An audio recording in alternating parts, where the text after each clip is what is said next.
GPSTR 2019 ನೀಡಿರುವಂತಹ ಪ್ರಶ್ನೆ ಪತ್ರಿಕೆಯನ್ನು ನೋಡ್ತಾ ಹೋಗೋಣ. ಪತ್ರಿಕೆ 1 ಇದರಲ್ಲಿ ಮೊದಲನೇಗೆ ಬರುವಂಥದ್ದು ಸಾಮಾನ್ಯ ಕನ್ನಡ.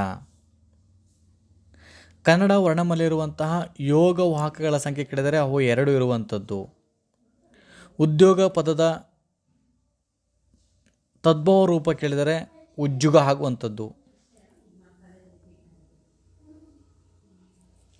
ವೈದ್ಯ ಪದವು ಈ ನಾಮಪದಕ್ಕೆ ಉದಾಹರಣೆಯಾಗಿದೆ. ಇದು ಅನ್ವರ್ಥನಾಮ.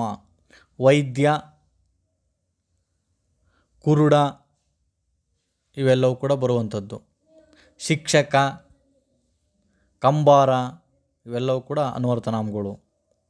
ರಾಜನ ಪದದಲ್ಲಿರುವಂತಹ ವಿಭಕ್ತಿ ರಾಜನ ಅಂದರೆ ಆ ಬರ್ತೈತೆ, ಹಂಗಾಗಿ ಷಷ್ಠಿ ವಿಭಕ್ತಿ ಆಗುವಂಥದ್ದು. ಹಲವು ಪದವು ಈ ವಾಕ್ಯಕ್ಕೆ ಉದಾಹರಣೆ ಆಗಿದೆ ಅಂತ ಕೇಳಿದರೆ ಇದು ಪರಿಮಾಣವಾಚಕ. ಇದು ರಿಪೀಟೆಡ್ ಕ್ವಶನ್ನು 2022ರಲ್ಲೂ ಕೂಡ ಕೇಳಿದ್ದಾರೆ. ದಿಗಂತ ಪದದಲ್ಲಾಗಿರುವಂತಹ ಸಂಧಿ ಕೇಳಿದರೆ ಇದು ಜಸ್ತ್ವ ಸಂಧಿ. ಮಳೆಯಾಗಲಿ ಪದದಲ್ಲಿರುವಂತಹ ಕ್ರಿಯಾರೂಪ ಕೇಳಿದರೆ ಇದು ಆಗಲಿ ಅಂತಿದೆಯಲ್ಲ, ಹಂಗಾಗಿ ವಿದ್ಯಾರ್ಥಕ ಕ್ರಿಯಾಪದ ಆಗುವಂಥದ್ದು.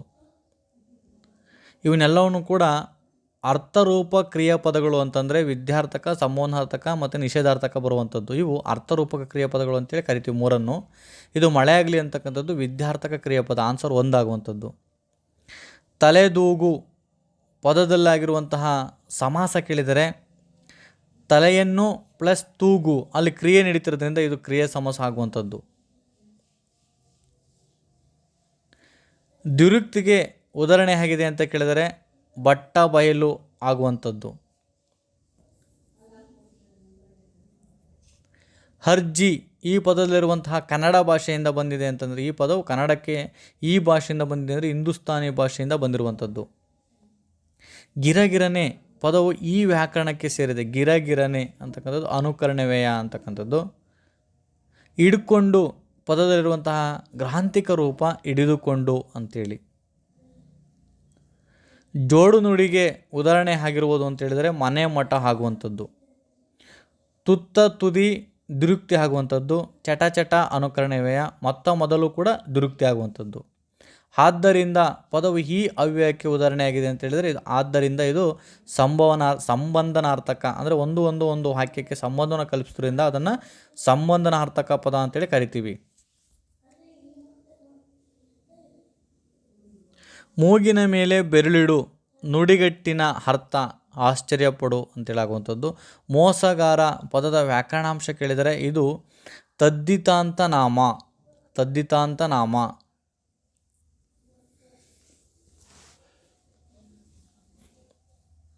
ಅದು 10th ಬುಕ್ಕಲ್ಲಿ ಸಂಪೂರ್ಣವಾಗಿ ಕೊಟ್ಟಿದ್ದಾರೆ.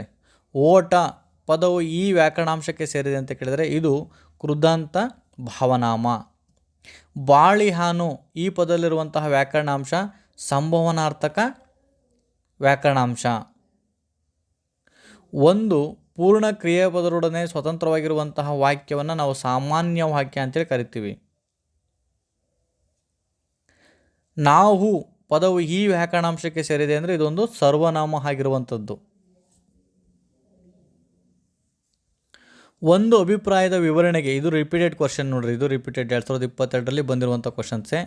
ಒಂದು ಅಭಿಪ್ರಾಯದ ವಿವರಣೆಯ ಮುಂದೆ ತಿಳಿಸಿದಂತೆ ಇದೆ ಎಂದು ತೋರಿಸುವಂತಹ ಸಂದರ್ಭದಲ್ಲಿ ಬಳಸುವಂಥ ಚಿಹ್ನೆಯನ್ನು ನಾವು ವಿವರಣಾತ್ಮಕ ಚಿಹ್ನೆ ಅಂತೇಳಿ ಕರಿತೀವಿ. ಮಗುವಿನ ಮುಖವು ಪೂರ್ಣಚಂದ್ರನಂತೆ ಫಳಫಳನೆ ಹೊಳೆಯುತ್ತಿತ್ತು. ಈ ವಾಕ್ಯದಲ್ಲಿರುವಂತಹ ಅಲಂಕಾರ ಯಾವುದು ಅಂತ ಕೇಳಿದರೆ ಇದು ಉಪಮ ಅಲಂಕಾರ. ಅಂತೆ ಕಂತೆ ಅಂತ ಬಂತು ಅಂತಂದರೆ ಅದು ಉಪಮ ಅಲಂಕಾರ ಆಗುವಂಥದ್ದು. ಧರಣಿ ಇದರ ಸಮಾನಾರ್ಥಕ ಪದ ಕೇಳಿದರೆ ಭೂಮಿ ಆಗುವಂಥದ್ದು. ಪ್ರಸಿದ್ಧ ಇದರ ವಿರುದ್ಧಾರ್ಥಕ ಪದ ಕೇಳಿದರೆ ಅಪ್ರಸಿದ್ಧ. ವಾದಕ ಷಟ್ಪದಿಲಿರುವಂತಹ ಒಟ್ಟು ಮಾತ್ರೆಗಳು ಕೇಳಿದರೆ 144 ಇರುವಂಥದ್ದು. ನೆಕ್ಸ್ಟ್ ಇಂಗ್ಲೀಷ್ ವರ್ಷನ್ನಿಗೆ ಬಂದರೆ 26ನೇ ಕ್ವಶನ್ನಿಗೆ ರಾಬಿಟ್, 29ನೇ ಕ್ವಶನ್ನಿಗೆ ಆನ್ಸರ್ 2, 27ನೇ ಕ್ವಶನ್ಸಿಗೆ ಆನ್ಸರ್ 3, 30ನೇ ಕ್ವಶನ್ಸಿಗೆ ಆನ್ಸರ್ 3, 28ನೇ ಕ್ವಶನ್ಸಿಗೆ ಆನ್ಸರ್ 2, 31ನೇ ಕ್ವಶನ್ಸಿಗೆ ಆನ್ಸರ್ 2, 32ನೇ ಕ್ವಶನ್ಸಿಗೆ ಆನ್ಸರ್ 4, 36ನೇ ಕ್ವಶನ್ಸಿಗೆ ಆನ್ಸರ್ 3,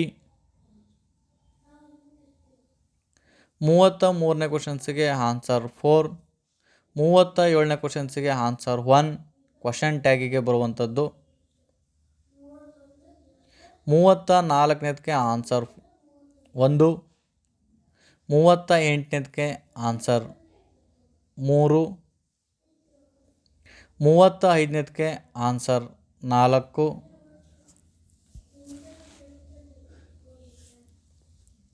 39ನೇದಕ್ಕೆ ಆನ್ಸರ್ 3, 40ನೇದಕ್ಕೆ ಆನ್ಸರ್ 1, 43ನೇದಕ್ಕೆ ಆನ್ಸರ್ 4,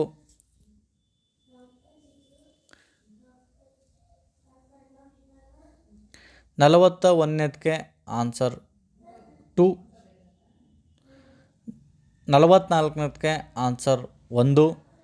ಅಂದರೆ ಪೇಪರ್ ಯಾವ ರೀತಿ ಇರ್ತಿರುತ್ತೆ ಅಂತ ನಮಗೆ ಟೆಸ್ಟ್ ಮಾಡಲಿಕ್ಕೆ ಈ ಕ್ವಶನ್ ಆನ್ಸರ್ನ ಹೇಳ್ತಿರುವಂಥದ್ದು. ಇದು 42ನೇದಕ್ಕೆ ಆನ್ಸರ್ 3, 45ನೇದಕ್ಕೆ ಇದನ್ನು ವಾಕ್ಯವನ್ನು ಸರಿಪಡಿಸಿ ಬರೀಬೇಕು, ಆನ್ಸರ್ 3 ಆಗುವಂಥದ್ದು.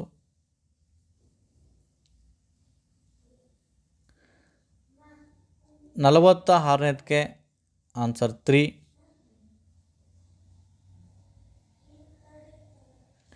49ನೇದಕ್ಕೆ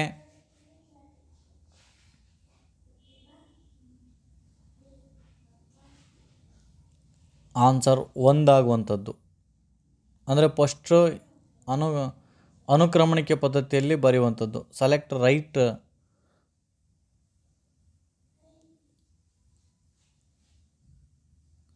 ನೆಕ್ಸ್ಟು 48ನೇದಕ್ಕೆ ಕ್ವಶನ್ಗೆ ಆನ್ಸರ್ 2ನೇದು. ನೆಕ್ಸ್ಟು 50ನೇದಕ್ಕೆ ಇಲ್ಲಿಗೆ ಇಂಗ್ಲೀಷ್ ಕ್ಲೋಸ್ ಆಗುತ್ತೆ. 50ನೇದಕ್ಕೆ ಆನ್ಸರ್ 3 ಆಗುವಂಥದ್ದು, ಅದರ್ವೈಸ್ ಆಗುವಂಥದ್ದು. ಸಾಮಾನ್ಯ ಜ್ಞಾನ ಅಂದರೆ GKಗೆ ಬಂದರೆ, ಕರ್ನಾಟಕದಲ್ಲಿ ನೀನಾಸಂ ಇರುವಂತಹ ಸ್ಥಳ ಎಗ್ಗೋಡು. ಥಾಯ್ಲ್ಯಾಂಡಿನ ಕರೆನ್ಸಿ ಕೇಳಿದರೆ ಬಾತ್. ಬೇಟ್ಲಾ ರಾಷ್ಟ್ರೀಯ ಉದ್ಯಾನವನವಿರುವಂತಹ ರಾಜ್ಯ ಜಾರ್ಖಂಡ. ಅಂತಾರಾಷ್ಟ್ರೀಯ ಮಾತೃಭಾಷಾ ದಿನವನ್ನು ನಾವು ಫೆಬ್ರವರಿ 21ರಂದು ಆಚರಣೆ ಮಾಡ್ತೇವೆ. ಏಕದಿನ ಕ್ರಿಕೆಟ್ ವಿಶ್ವಕಪ್ನಲ್ಲಿ ಹ್ಯಾಟ್ರಿಕ್ ಪಡೆದಿರುವಂತಹ ಪ್ರಥಮ ಭಾರತೀಯ ಅಂದರೆ ಚೇತನ್ ಶರ್ಮಾ. ಸೀತಾಶುಂ ಯಶಶ್ಚಂದ್ರ ಒಬ್ಬ ಪ್ರಸಿದ್ಧ, ಯಾವುದಕ್ಕೆ ಪ್ರಸಿದ್ಧ ಅಂದರೆ ಇವನು ಕವಿ. Of thee I sing a letter to my daughters ಪುಸ್ತಕದ ಕರ್ತೃ ಯಾರು ಅಂದರೆ Barack Obama. Conversations with myself ಪುಸ್ತಕವನ್ನು ಬರೆದವರು ನೆಲ್ಸನ್ ಮಂಡೇಲಾ.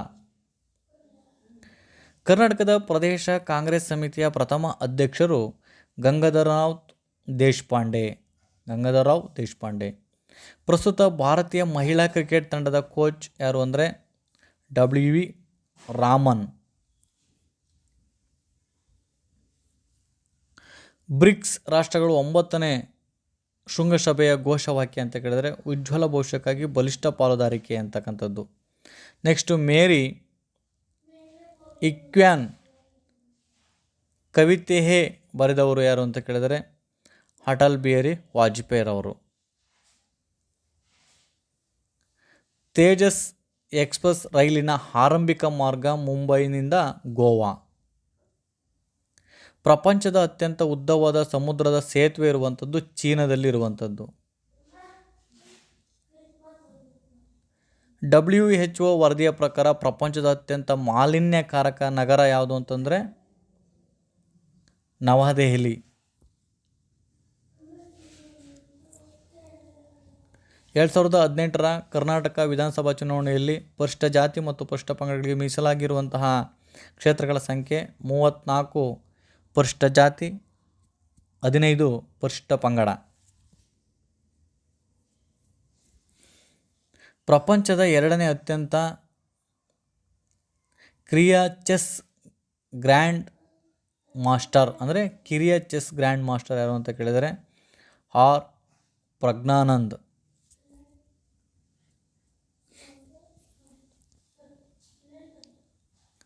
ಈ ಚಿತ್ರ ಸರಣಿಯಲ್ಲಿ ಬಿಟ್ಟು ಹೋಗಿರುವಂತಹ ಚಿತ್ರ ಯಾವುದು ಅಂತ ಕೇಳಿದರೆ ಇದು ಚೇಂಜ್ ಆಗ್ತಾ ಹೋಗಿರುವಂಥದ್ದು. ಆನ್ಸರ್ 1 ಅಂತ ಕೊಟ್ಟಿರುವಂಥದ್ದು.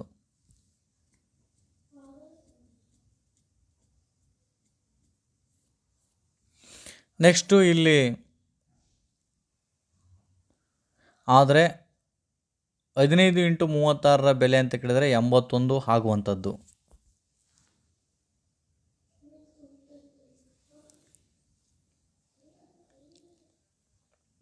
ಇವುಗಳಲ್ಲಿ ಉಳಿದವಕ್ಕಿಂತ ಭಿನ್ನವಾದ ಒಂದನ್ನು ಆರಿಸಿ ಅಂತ ಕೇಳಿದರೆ 392 ಮತ್ತು 326 ಎರಡೂ ಕೂಡ ಭಿನ್ನವಾಗಿರುವಂಥದ್ದು. ಎರಡಕ್ಕೆ ಯಾವುದಕ್ಕೆ ಟಿಕ್ ಹಾಕಿರೂ ಕೂಡ ಆನ್ಸರನ್ನು ಕೊಟ್ಟಿರುವಂಥದ್ದು. ಚಿತ್ರ ಸರಣಿಯಲ್ಲಿ ಮುಂದಿನ ಚಿತ್ರ ಯಾವುದಪ್ಪ ಅಂತಂದರೆ ಆನ್ಸರ್ 4 ಆಗುವಂಥದ್ದು. ಆನ್ಸರ್ 4 ಅಂದರೆ 90 ಡಿಗ್ರಿಯಲ್ಲಿ ಅದು ತಿರುಗ್ತಾ ಹೋಗಿರುವಂಥದ್ದು. ಮೊದಲೆರಡು ಸಂಖ್ಯೆಗಳಿಗಿಂತ ಸಂಬಂಧವನ್ನು ಅರಿತು ಕೊಟ್ಟ ಸಂಖ್ಯೆಯೊಂದಿಗೆ ಅದೇ ರೀತಿಯ ಸಂಬಂಧವನ್ನು ಹೊಂದಿರುವ ಸಂಖ್ಯೆಯನ್ನು ಗುರುತಿಸಿ ಅಂತ ಕೇಳಿದರೆ 8ಕ್ಕೆ 256 ಆದರೆ 10ಕ್ಕೆ 500 ಆಗುವಂಥದ್ದು. ಕೊಟ್ಟಿರುವಂತಹ ತ್ರಿಭುಜದಲ್ಲಿ ಒಟ್ಟು ತ್ರಿಭುಜಗಳ ಸಂಖ್ಯೆ ಎಷ್ಟು ಅಂತ ಕೇಳಿದರೆ 10 ಆಗುವಂಥದ್ದು. ಹುಡುಗಿಯರ ಒಂದು ಸಾಲಿನಲ್ಲಿ ಕಾವ್ಯಳು ಎಡದಿಂದ 5ನೇ ಮತ್ತು ಪ್ರೀತಿ ಬಲದಿಂದ 6ನೇ ಸ್ಥಾನದಲ್ಲಿ ನಿಂತಿದ್ದಾಳೆ.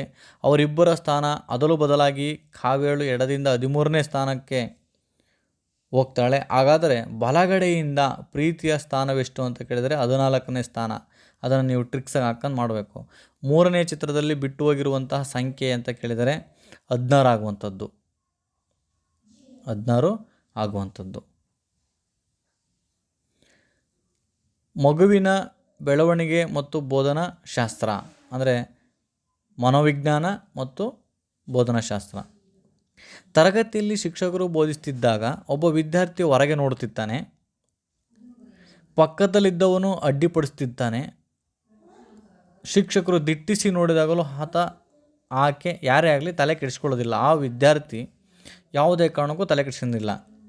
ಈಗ ನೀವು ಶಿಕ್ಷಕರಾಗಿ ಯಾವ ವಿಧಾನದಿಂದ ಆ ವಿದ್ಯಾರ್ಥಿಯನ್ನು ಅರ್ಥ ಮಾಡಿಕೊಳ್ಳುವಿರಿ ಅಂತ ಕೇಳಿದರೆ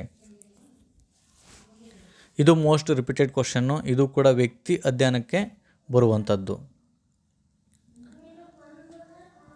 ಮಗುವು ಕಾಗೆಯೊಂದನ್ನು ಮೊದಲ ಸಲ ನೋಡಿದಾಗ ಆ ಮಗುವು ಗುಬ್ಬಚ್ಚಿಯನ್ನು ಸ್ಮರಿಸಿಕೊಂಡು ಕಾಗೆಯು ಒಂದು ಪಕ್ಷಿ ಎಂದು ಗ್ರಹಿಸುತ್ತದೆ. ಇಲ್ಲಿ ಮಗುವು ಬಳಸಿಕೊಳ್ಳುವಂತಹದ್ದು ಯಾವುದು ಅಂತಂದರೆ ಸ್ಕೀಮಾ ಪದ್ಧತಿ.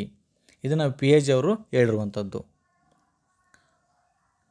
ಕೆಲವು ಮಕ್ಕಳು ಆತ್ಮವಿಶ್ವಾಸ ಸ್ವಇಚ್ಛೆಯಿಂದ ಮುಂದೆ ಬರುವುದು, ಧನಾತ್ಮಕ ದೃಷ್ಟಿ ಮತ್ತು ಕ್ರಿಯಾಶೀಲತೆಯನ್ನು ಹೊಂದಿರುತ್ತಾರೆ. ಅಂತಹ ಮಕ್ಕಳಲ್ಲಿರುವಂತಹ ಗುಣವನ್ನು ನಾವು ಸ್ವಗೌರವ ಅಂತ ಕರಿತೀವಿ. ಅಂದರೆ ಅವರು ಸ್ವಇಚ್ಛೆಯ ಆತ್ಮವಿಶ್ವಾಸ ಮತ್ತು ಸ್ವಇಚ್ಛೆಯಿಂದ ಮುಂದೆ ಬರ್ತಾರೆ, ಧನಾತ್ಮಕ ದೃಷ್ಟಿಕೋನ ಹೊಂದಿರ್ತಾರೆ ಮತ್ತು ಕ್ರಿಯಾಶೀಲತೆಯನ್ನು ಹೊಂದಿರ್ತಾರೆ. ಅಂದರೆ ಅವರು ಸ್ವಗೌರವವನ್ನು ಹೊಂದಿರುವಂತಹ ಮಕ್ಕಳು ಅಂತೇಳಿ ನಾವಿಲ್ಲಿ ಕರಿಬೇಕು.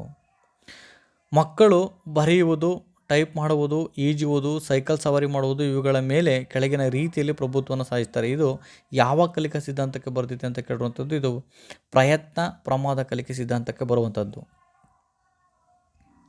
ಅನಪೇಕ್ಷಿತ ಸಂಯೋಗಗಳನ್ನು ಅಂದರೆ ಅನಪೇಕ್ಷಿತ ಅಂದರೆ ನಮಗೆ ಉಪಯೋಗ ಇಲ್ಲದೇ ಇರುವಂತಹ ಕೆಲಸವನ್ನು ಸಂಯೋಗಗಳನ್ನು ಆರೋಗ್ಯಕರವಾಗಿ ನಾವು ಮಾರ್ಪಡಿಸಬೇಕು ಅಂತಂದರೆ ಅವು ಉಪಯೋಗ ಇಲ್ಲದೇ ಇರುವಂಥ ಸಂಯೋಗಗಳನ್ನು ಉಪಯುಕ್ತ ರೀತಿಯಲ್ಲಿ ನಾವು ಆರೋಗ್ಯಕರವಾಗಿ ಅವ್ರನ್ನ ಮಾರ್ಪಡಿಸಲು ಬಳಸಬಹುದಾದಂತಹ ತಂತ್ರ ಯಾವುದೋ ಅಥವಾ ಮನೋತಂತ್ರ ಯಾವುದು ಅಂತಂದರೆ ಉದಾತ್ತೀಕರಣವನ್ನು ಬಳಸಬೇಕು. ಎರಡು ಉದ್ದೀಪನಗಳನ್ನು ಅನೇಕ ಸಲ ಒಟ್ಟಿಗೆ ನೀಡಿದಾಗ ಒಂದು ಹೊಸ ಅನುಕ್ರಿಯೆಯ ರೂಪ ಉದ್ಭವಿಸುತ್ತದೆ. ಈ ರೀತಿಯ ಕ್ರಿಯೆಯನ್ನು ನಾವು ಹೀಗೆನ್ನುತ್ತೇವೆ. ಇದು ಅನುಬಂಧನ ಕಲಿಕೆ. ಅಲ್ಲಿ ಬಂದ್ಬಿಡ್ತೈತೆ ಉದ್ದೀಪನ ಅಂತ ಬಂತು ಅಂದರೆ ಅದು ಅನುಬಂಧನ ಕಲಿಕೆ ಆಗಿರುವಂಥದ್ದು. ಒಬ್ಬ ವಿದ್ಯಾರ್ಥಿಯು ತನ್ನ ಪಠ್ಯ ಪ್ರಣಾಳಿಕೆಯಲ್ಲಿ ಸೂಚಿಸಿದ ಒಂದು ಪುಸ್ತಕವನ್ನು ಓದುತ್ತಿದ್ದನು ಅಥವಾ ಓದುತ್ತಿದ್ದಳು. ಅವನು ಅಥವಾ ಅವಳು ಈ ರೀತಿ ಮಾಡಲು ಕಾರಣ ಆಂತರಿಕ ಅಭಿಪ್ರೇರಣೆ ಒಬ್ಬ ವಿದ್ಯಾರ್ಥಿಯು ತನ್ನ ಪಠ್ಯ ಪ್ರಣಾಳಿಕೆಯಲ್ಲಿ ಸೂಚಿಸಿದ ಒಂದು ಪುಸ್ತಕವನ್ನು ಓದುತ್ತಿದ್ದಳು. ಅದು ಈ ರೀತಿ ಮಾಡೋಕ್ಕೆ ಕಾರಣ ಅಂದರೆ ಆಂತರಿಕ ಅಭಿಪ್ರೇರಣೆ ಇರುವಂಥದ್ದು. ಭಾಳ ಟಫ್ ಐತಿ ಇದು ಸೈಕಾಲಜಿ. ಇವು ಫೈನಲ್ ಕೀ ಆನ್ಸರ್ಸ್, ಗೌರ್ಮೆಂಟಿಂದ ಪ್ರಕಟ ಆಗಿರುವಂಥ ಫೈನಲ್ ಕೀ ಆನ್ಸರ್ಸ್ನ ನಿಮ್ಮ ಮುಂದೆ ಹೇಳ್ತಿರುವಂಥದ್ದು. ಕೆಳಗಿನಗಳಲ್ಲಿ ಯಾವುದು ಸಂವೇಗಾತ್ಮಕ ಬುದ್ಧಿಶಕ್ತಿಯ ಪರಿಕಲ್ಪನೆಯನ್ನು ಸೂಚಿಸುತ್ತದೆ? ಯಾವುದು ಸಂವೇಗಾತ್ಮಕ ಬುದ್ಧಿಶಕ್ತಿಯ ಪರಿಕಲ್ಪನೆ ಅಂತಂದರೆ, ತನ್ನ ಸ್ವಂತ ಮತ್ತು ಇತರರ ಭಾವನೆಗಳನ್ನು ಅರಿತುಕೊಳ್ಳುವುದು ಮೇಯ್ನ್ ಪ್ರಮುಖವಾಗಿ ಬರುವಂಥದ್ದು. ಇಲ್ಲಿ ವಸ್ತುವಿನ ಬಾಹ್ಯ ರೂಪದ ಬದಲಾದರೂ ಅದರ ಮೂಲ ಲಕ್ಷಣಗಳು ಹಾಗೆಯೇ ಉಳಿಯುತ್ತವೆ ಎಂಬುದನ್ನು ಅರ್ಥ ಮಾಡಿಕೊಳ್ಳಲು ಸಾಮರ್ಥ್ಯವನ್ನು ನಾವು ಏನಂತ ಕರಿತೀವಿ? ವಸ್ತುವಿನ ಬಾಹ್ಯ ರೂಪ ಬದಲಾದರೂ ಕೂಡ ಅದರ ಮೂಲ ಲಕ್ಷಣಗಳು ಹಾಗೆಯೇ ಉಳಿಯುತ್ತವೆ ಎಂಬುದನ್ನು ಅರ್ಥ ಮಾಡಿಕೊಳ್ಳುವ ಸಾಮರ್ಥ್ಯ ನಾವೇನಂತ ಕರಿತೀವಿ ಅಂದರೆ ಸ್ಥಾಯಿತ್ವ ಸಾಮರ್ಥ್ಯ ಅಂತೇಳಿ ಕರಿತೀವಿ. ಹುಡುಗರು ಗಮನ ಹರಿಸುತ್ತಿಲ್ಲ. ಅನೇಕ ಹುಡುಗಿಯರು ಕಲೆಯನ್ನು ಇಷ್ಟಪಡುತ್ತಾರೆ. ಶಿಕ್ಷಕರು ಇಂತಹ ಹೇಳಿಕೆಗಳನ್ನು ಬಳಸಬಾರದು. ಕಾರಣವೇನೆಂದರೆ ಇದರಿಂದ ಉಂಟಾಗುವುದು ಏನು ಅಂತಂದರೆ ಲಿಂಗ ಪಕ್ಷಪಾತ. ಏನಾದರೂ ನಾವು ಶಿಕ್ಷಕರಾದರೂ ಹುಡುಗರು ಗಮನ ಹರಿಸ್ತಿಲ್ಲ ಅಂತನ್ನೋದು, ಅನೇಕ ಹುಡುಗಿಯರು ಕಲೆಯನ್ನು ಇಷ್ಟಪಡ್ತಾರೆ ಅಂತ ಹೇಳೋವಂಥದ್ದು, ಅಥವಾ ಇಲ್ಲಿ ಹುಡುಗ ಹುಡುಗಿ ಅನ್ನೋ ಪದವನ್ನು ಬಳಸಿದಾಗ ಅದು ಲಿಂಗ ಪಕ್ಷಪಾತ ಆಗುವಂಥದ್ದು. ಪರಸ್ಪರ ಅಂತರ್ಕ್ರಿಯೆ ತೋರುವ ವಿದ್ಯಾರ್ಥಿಗಳ ಸಣ್ಣ ತಂಡ, ವೈವಿಧ್ಯಮಯ ಕಲಿಕೆ ಅನುಭವಗಳು ಇವು ಈ ಕೆಳಗಿನ ಒಂದರ ಪ್ರಮುಖ ಲಕ್ಷಣವಾಗಿದೆ ಅಂತ ಕೇಳಿದರೆ ಇದು ಸಹಕಾರಿ ಕಲಿಕೆಗೆ ಸಹಾಯಕವಾಗಿರುವಂಥದ್ದು.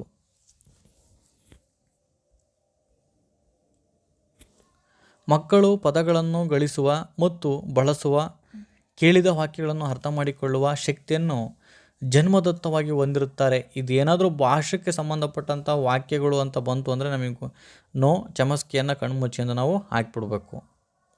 ಯಾವುದೇ ಅಭ್ಯಾಸ ಅಥವಾ ಅನುಭವಗಳಿಲ್ಲದೆ ಜನ್ಮದತ್ತ ಲಕ್ಷಣಗಳನ್ನು ಹೊರಹೊಮ್ಮಿಸುವಿಕೆಯನ್ನು ನಾವು ಪಕ್ವತೆ ಅಂತ ಕರಿತೀವಿ. ಯಾವುದೇ ಅಭ್ಯಾಸ ಅಥವಾ ಅನುಭವಗಳಿಲ್ಲದೆ ಜನ್ಮದತ್ತದಿಂದ ಹೊಂದಿರುವಂತಹ ಲಕ್ಷಣಗಳನ್ನು ನಾವು ಪಕ್ವತೆ ಅಂತ ಕರಿತೀವಿ.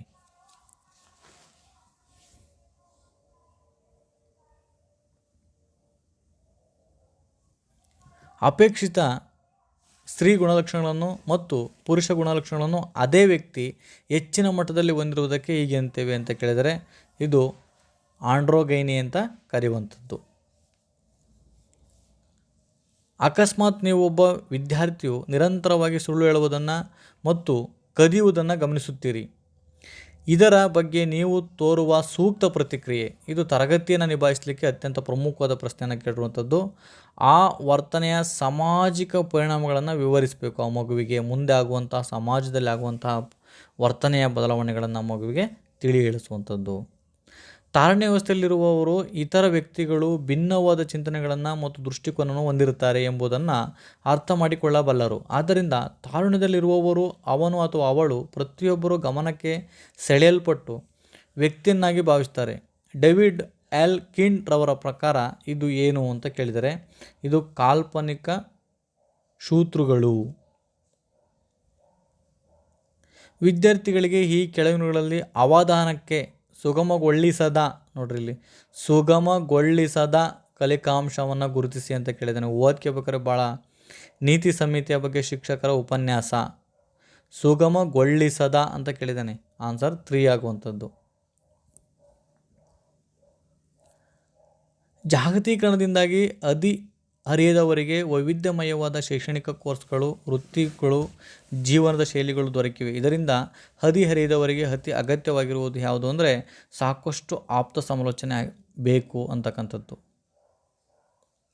ಗಣಿತ ಶಿಕ್ಷಕರು ವಾಕ್ಯ ರೂಪದ ಲೆಕ್ಕ ಕೊಡುವಾಗ ಪ್ರತಿಯೊಂದು ಭಾಗದ ಸ್ಪಷ್ಟತೆ ಮತ್ತು ವಾಕ್ಯಗಳ ಜೋಡಣೆಯ ಬಗ್ಗೆ ಕಾಳಜಿ ವಹಿಸುವರು. ಇದರಿಂದಾಗುವ ಅತಿ ಮುಖ್ಯ ಲಾಭ ಏನು ಅಂತಂದರೆ ಪೂರ್ಣವಾಗಿ ಮತ್ತು ಅರ್ಥಸಹಿತವಾಗಿ ಗ್ರಹಿಸಲು ಸಾಧ್ಯವಾಗ್ತದೆ. ಒಬ್ಬ ಗಣಿತ ಶಿಕ್ಷಕರು ಗಣಿತವನ್ನು ಮಾಡುವಾಗ ಸಂಪೂರ್ಣವಾಗಿ ಭಾಗದ ಸ್ಪಷ್ಟತೆಯನ್ನು ನೀಡಬೇಕು ಮತ್ತು ವಾಕ್ಯಗಳ ಜೋಡಣೆಯನ್ನು ನೀಡಬೇಕು. ಆಗ ಅದು ಅತಿ ಮುಖ್ಯ ಲಾಭ ಅಂತಂದರೆ ಆ ಮಗು ಅರ್ಥ ಮಾಡಿಕೊಂಡು ಅದನ್ನು ಲೆಕ್ಕವನ್ನು ಬಿಡಿಸಲಿಕ್ಕೆ ಅನುಕೂಲವಾಗುವಂಥದ್ದು. ಕೆಳಗಿನಲ್ಲಿ ಯಾವುದು ಕೌಶಲ್ಯ ಕಲಿಕೆಯ ಒಂದು ಹಂತವಲ್ಲ? ಹಂತವಲ್ಲ ಎಂಬುದನ್ನು ಗುರುತಿಸಿ. ಕೌಶಲ್ಯ ಕಲಿಕೆ ಹಂತ ಯಾವುದಲ್ಲ ಅಂತ ಕೇಳಿದರೆ ಅಂದರೆ ಕೈಗೊಂಡ ಕಾರ್ಯದ ಬಗ್ಗೆ ಮೆಚ್ಚುವುದು. ಕಲಿಕೆಯ ಸವಾಲಿನ ಬಹುಮಂದಿ ಮಕ್ಕಳು ಪಿ ಮತ್ತು ಕ್ಯೂ, ಬಿ ಮತ್ತು ಡಿ, ವಾಜ್ ಮತ್ತು ಸಾಗಳನ್ನು ವ್ಯತ್ಯಾಸೀಕರಿಸಲು ಸೋಲುತ್ತಾರೆ. ಇದನ್ನು ನಾವು ಏನಂತ ಕರಿತೀವಿ ಅಂತ ಕೇಳಿದರೆ ಡಿಸ್ಲೆಕ್ಸಿಯಾ. ನೋಡ್ರಿ, ರಿಪೀಟೆಡ್ ಕ್ವಶನ್.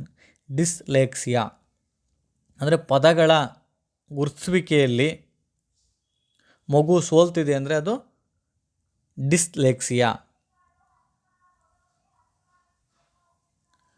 ಬೆರಳಚ್ಚು ಕಲಿಕೆಯು ಕಂಪ್ಯೂಟರ್ ಕಲಿಕೆಗೆ ಅನುಕೂಲಿಸುತ್ತದೆ. ಇದು ಕೆಳಗಿನ ವಿವಿಧ ವರ್ಗಾವಣೆಯಾಗಿದೆ. ಇದು ಧನಾತ್ಮಕ ವರ್ಗಾವಣೆ ಅಂತೇಳಿ ಈಸಿಯಾಗಿ ಹಾಕ್ಬೋದು.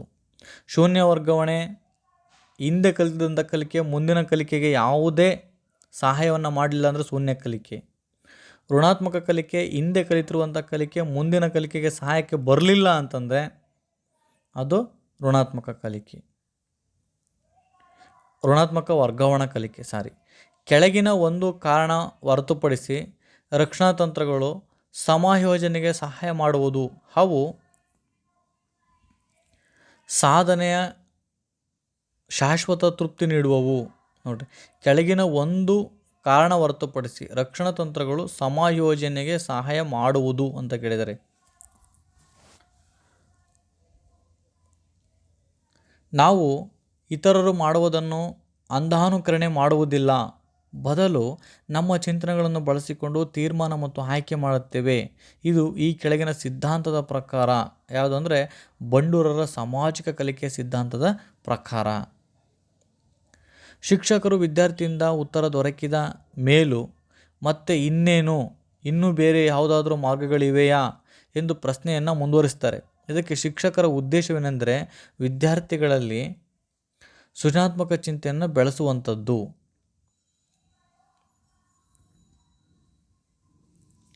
ಈ ಕೆಳಗಿನಗಳಲ್ಲಿ ಯಾವುದು ಚಿಂತನಾ ಪ್ರಕ್ರಿಯೆಯು ಮನೋವೈಜ್ಞಾನಿಕ ಅಂಶವಲ್ಲ ಅಂತ ಕೇಳಿದರೆ, ವಿವಿಧ ಸ್ನಾಯುಗಳ ಕಾರ್ಯ ಅಂತಕ್ಕಂಥದ್ದು ಮನೋವೈಜ್ಞಾನಿಕ ಅಂಶ ಅಲ್ಲ. ಹಾಗಾದರೆ ಇವೆಲ್ಲವೂ ಕೂಡ ಮನೋವೈಜ್ಞಾನಿಕ ಅಂಶಗಳು ಆಗುವಂಥದ್ದು. ಒಬ್ಬ ಶಿಕ್ಷಕ ಒಂದೇ ವರ್ಗಕೋಣೆಯಲ್ಲಿರುವ ಅವಕಾಶ ವಂಚಿತ, ಸವಾಲುಗಳುಳ್ಳ ಮತ್ತು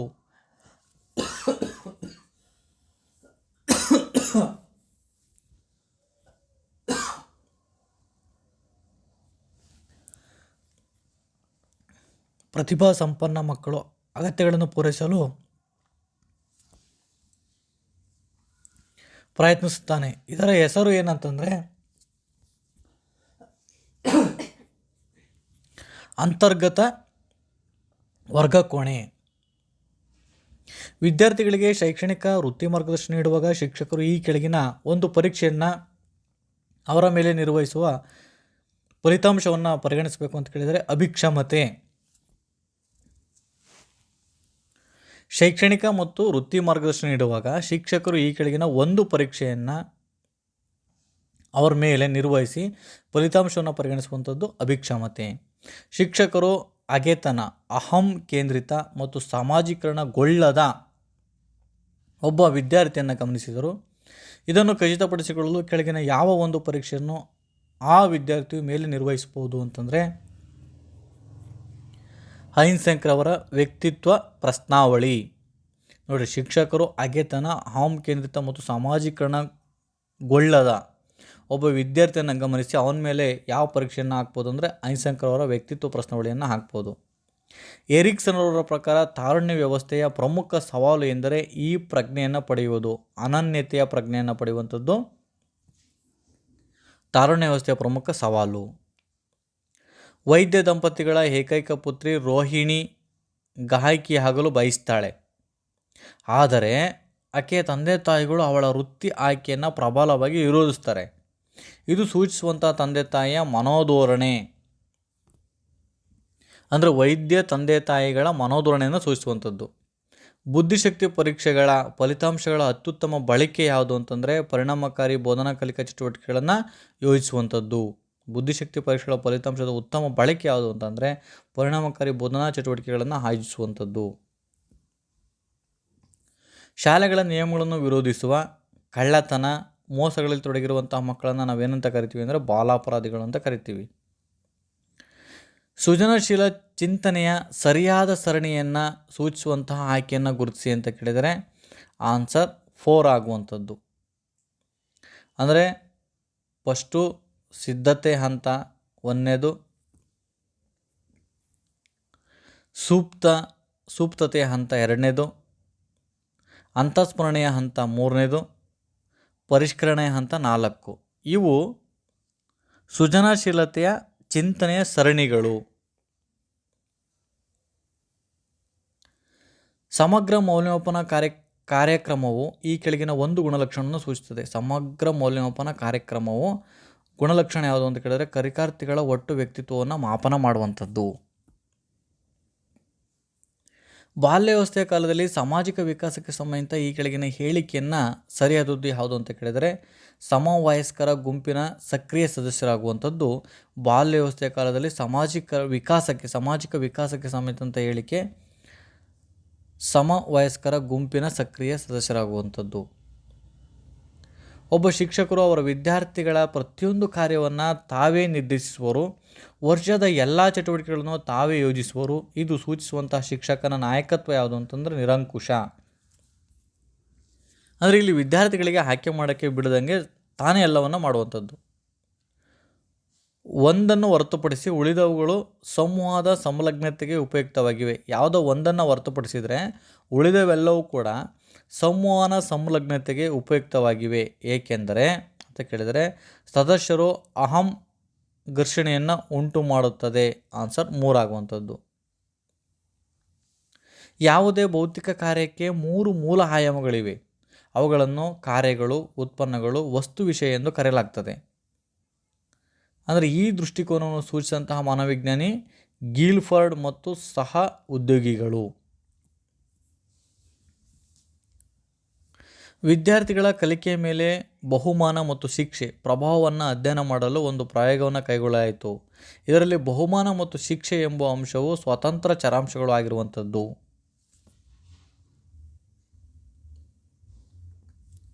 ಶಿಕ್ಷಕರು ವಿದ್ಯಾರ್ಥಿಗಳ ಅವಧಾನವನ್ನು ತರಗತಿಯ ಅವಧಿ ಪೂರ್ಣ ಕಾಪಾಡಿಕೊಳ್ಳಲು ಈ ರೀತಿ ಪ್ರಯತ್ನಿಸಬಹುದು. ಉದ್ದೀಪನಗಳನ್ನು ಸೂಕ್ತವಾಗಿ ವ್ಯತ್ಯಾಸ ಮಾಡುವಂಥದ್ದು. ಈ ಕೆಳಗಿನಗಳಲ್ಲಿ ಒಂದನ್ನು ಹೊರತುಪಡಿಸಿ ಉಳಿದ ಪ್ರಾಯೋಗಿಕ ಕ್ರಮಗಳನ್ನು ವ್ಯಕ್ತೀಕರಿಸಿದ ಬೋಧನೆಗೆ ಅಳವಡಿಸಿಕೊಳ್ಬೋದು. ಯಾವುದೋ ಒಂದನ್ನು ಹೊರತುಪಡಿಸಿದರೆ ಉಪನ್ಯಾಸ ವಿಧಾನವನ್ನು ಹೊರತುಪಡಿಸಿದರೆ ಇವೆಲ್ಲವನ್ನೂ ಕೂಡ ವ್ಯಕ್ತೀಕರಣಕ್ಕೆ ಬಳಸಿಕೊಳ್ಬೋದು ಅಂತ. ಧನಾತ್ಮಕ ಪುನರ್ಬಲನವು ಇದನ್ನು ಒಳಗೊಂಡಿದೆ. ಹಿತಕರವಾದ ಉದ್ದೀಪನವನ್ನು ಹಿಂತೆಗೆದುಕೊಂಡಾಗ ಅಪೇಕ್ಷಿತ ವರ್ತನೆ ಸಾಧ್ಯತೆಯನ್ನು ಹೆಚ್ಚಿಸುವಂಥದ್ದು. ಹಿತಕರವಾದ ಉದ್ದೀಪನವನ್ನು ಹಿಂತೆಗೆದುಕೊಂಡಾಗ ಅಪೇಕ್ಷಿತ ವರ್ತನೆಯನ್ನು ಹೆಚ್ಚಿಸುವಂಥದ್ದು. ವಸ್ತುವಿನ ಸಮಗ್ರಾಕೃತಿಯ ನೋಟವನ್ನು ಒಂದುಗೂಡಿ ಗುಂಪಾಗುವಿಕೆ ಆಧಾರದ ಮೇಲೆ ಪಡೆಯಬಹುದು. ಇದಕ್ಕೆ ಕೆಳಗೆ ನೀಡಿರುವುದರಲ್ಲಿ ಒಂದನ್ನು ಹೊರತುಪಡಿಸಿ ಉಳಿದವು ಗುಂಪುಗೂಡಿಸಲು ಸಹಾಯವನ್ನು ಮಾಡುವವು. ಅವು ತೀವ್ರತೆಯನ್ನು ಹೊರತುಪಡಿಸಿದರೆ ಸಾಮ್ಯತೆ, ಸರಳತೆ ಇವೆಲ್ಲವೂ ಕೂಡ ಒಂದಾಗ್ತವೆ. ತೀವ್ರತೆ ಅನ್ನೋದು ಹೊರಗೆ ಹೋಗುವಂಥದ್ದು, ಗುಂಪಿನಿಂದ ಹೊರಗಿರುವಂಥದ್ದು. ಅಂತರ್ಮುಖಿ ಮತ್ತು ಬಹಿರ್ಮುಖಿ ಆಯಾಮಗಳ ವ್ಯಕ್ತಿತ್ವದ ವಿಚಾರವನ್ನು ಕೊಟ್ಟವರು ಐನ್ಸ್ಟೈನ್. ನೋಡಿರಿ, ಇದು ರಿಪೀಟೆಡ್ ಕ್ವಶನ್ 2022ರಲ್ಲಿ ಇದು ಬಂದಿರುವಂಥದ್ದು. ಶಿಕ್ಷಕರು ವಿದ್ಯಾರ್ಥಿಯ ಸ್ವಲ್ಪ ಸಮಯವನ್ನು ವೀಕ್ಷಿಸಿ ಈ ರೀತಿಯನ್ನು ಅರ್ಥೈಸ್ತಾರೆ. ಅವಳು ತನ್ನ ಸೃಜನಶೀಲ ಸಾಮರ್ಥ್ಯವನ್ನು ಪ್ರತಿಬಿಂಬಿಸುತ್ತಾ ಪದ್ಯವನ್ನು ಬರೆಯುವುದರಲ್ಲಿ ಆನಂದಿಸುತ್ತಿದ್ದಳು. ಅವಳ ಕಲ್ಪನಾ ಜೀವಿ ಮತ್ತು ಭಾಷೆಯ ಮೇಲೆ ಹಿಡಿತ ಹೊಂದಿದ್ದಾಳೆ. ಆದರೆ ತರಗತಿಯ ಮುಂದೆ ಓದಲು ನಾಚಿಕೆ ಮತ್ತು ಅಂಜಿಕೆಯನ್ನು ತೋರುತ್ತಿದ್ದಾಳೆ. ಇದು ಈ ಕೆಳಗಿನ ಒಂದಕ್ಕೆ ಉದಾಹರಣೆ ಅಂತಂದರೆ ಘಟನಾವಳಿಗಳ ದಾಖಲೆಗೆ ಉದಾಹರಣೆ ಆಗುವಂಥದ್ದು. ತಮ್ಮ ಭಾವನೆಗಳ ಸಾಮರ್ಥ್ಯಗಳ ಮತ್ತು ದೌರ್ಬಲ್ಯಗಳ ಅರಿವು ಹೊಂದಿರುವುದು. ಭೂತ ಮತ್ತು ಭವಿಷ್ಯದ ಕಾಲದಲ್ಲಿ ಇರದೆ ವರ್ತಮಾನ ಕಾಲದಲ್ಲಿರುವುದು. ನಾವು ಈ ಗುಣಲಕ್ಷಣವನ್ನು ಕಾಣುವುದು ಮಾನಸಿಕವಾಗಿ ಆರೋಗ್ಯವಾಗಿರುವವರಲ್ಲಿ ಅಂತಕ್ಕಂಥದ್ದು. ಮಗುವಿನ ಸ್ವತಂತ್ರ ಕಾರ್ಯಾಚರಣೆಯ ಮಟ್ಟ ಮತ್ತು ಅವಳ ಸಹಕಾರದೊಂದಿಗಿನ ಕಾರ್ಯಾಚರಣೆಯ ಮಟ್ಟದ ನಡುವಿನ ಕ್ಷೇತ್ರವನ್ನು ಹೀಗೆ ಅಂತೇವೆ ಸಮೀಪದ ಅಭಿವೃದ್ಧಿ ವಲಯ. ನೋಡ್ರಿ, ಇದು ರಿಪೀಟೆಡ್ ಕ್ವಶನ್ನು. ಮಗುವಿನ ಸ್ವತಂತ್ರ ಕಾರ್ಯಾಚರಣೆಯ ಮಟ್ಟ, ಅವಳ ಸಹಕಾರದೊಂದಿಗೆ ಕಾರ್ಯಾಚರಣೆಯ ಮಟ್ಟ ನಡುವಿನ ಕ್ಷೇತ್ರವನ್ನು ನಾವು ಹೀಗೆ ಅಂತ ಕರಿತೀವಿ ಅಂತ ಕೇಳುವಂಥದ್ದು ಆನ್ಸರ್ 2. ಇದು BEdನಲ್ಲಿ ಇರುವಂಥ ಪತ್ರಿಕೆಯಲ್ಲಿ ಬಂದಿರುವಂಥದ್ದು. ಇಲ್ಲಿ G1+P ಮತ್ತು G2+, ಈ ಮೇಲಿನ ಚಿತ್ರವು ಪ್ರತಿನಿಧಿಸುವಂತಹ ಘರ್ಷಣೆ ಯಾವುದು ಅಂತ ಕೇಳಿದರೆ ಆಗಮನ ಘರ್ಷಣೆ.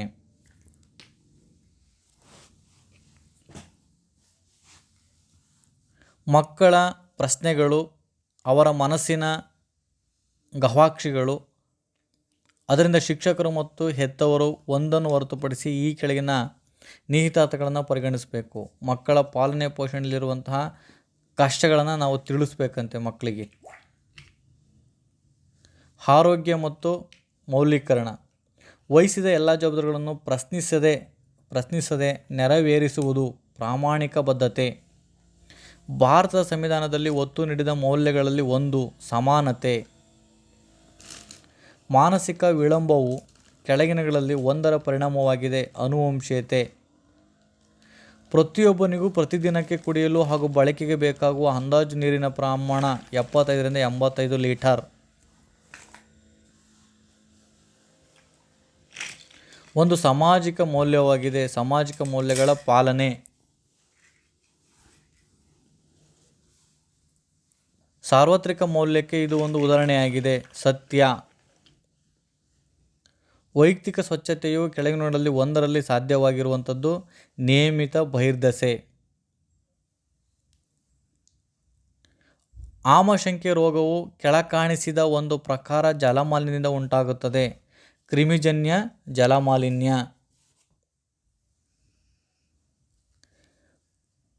ಮಾನವೀಯ ಮೌಲ್ಯಕ್ಕೆ ಇದು ಒಂದು ಉದಾಹರಣೆಯಾಗಿದೆ. ಅನುಕಂಪ. ಕುಪೋಷಣೆಯಿಂದ ಬರುವಂತಹ ರೋಗಗಳಲ್ಲಿ ಈ ಕೆಳಗಿನದ್ದು ಒಂದಾಗಿರುವಂಥದ್ದು ರಿಕೆಟ್ಸ್. ಕುಪೋಷಣೆಯಿಂದ ಬರುವಂಥದ್ದು ರಿಕೆಟ್ಸ್. ಶಾಲೆಯಲ್ಲಿ ಮೌಲ್ಯಾಭಿವೃದ್ಧಿಯ ಮಾಧ್ಯಮವು ಕೆಳಗಿನದನ್ನು ಅವಲಂಬಿಸಿದೆ. ಶಿಕ್ಷಕರ ವೃತ್ತಿಪರ ಆದರ್ಶ. 1 ಕ್ಯಾಲೋರಿಯ ಕೆಳಗಿನ ಮತ್ತದಷ್ಟು ನೀರಿನ ತಾಪಮಾನವನ್ನು 1 ಡಿಗ್ರಿ ಸೆಂಟಿಗ್ರೇಡ್ ಹೆಚ್ಚಿಸಲು ಬೇಕಾಗುವಂತಹ ತಾಪಮಾನ 1 ಗ್ರಾಂ ನೀರು.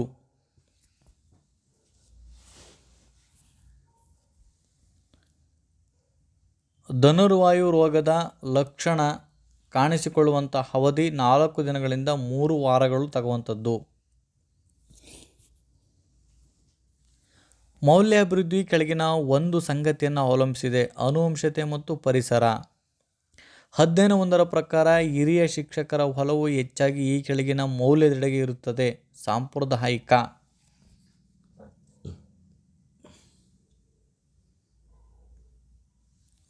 ಕಂಪ್ಯೂಟರ್ ಸಾಕ್ಷರತೆ. ಸಾಕಷ್ಟು ಪ್ರಮಾಣದ ಮುಕ್ತ ಮತ್ತು ನಿರ್ಗತತೆಯನ್ನು ಹೊಂದಿದ ಮೊದಲ ಸಾಮಾನ್ಯ ಬಳಕೆಯ ವಿದ್ಯುನ್ಮಾನ ಗಣಕಯಂತ್ರ. ಆನ್ಸರ್ 1 ಆಗುವಂಥದ್ದು.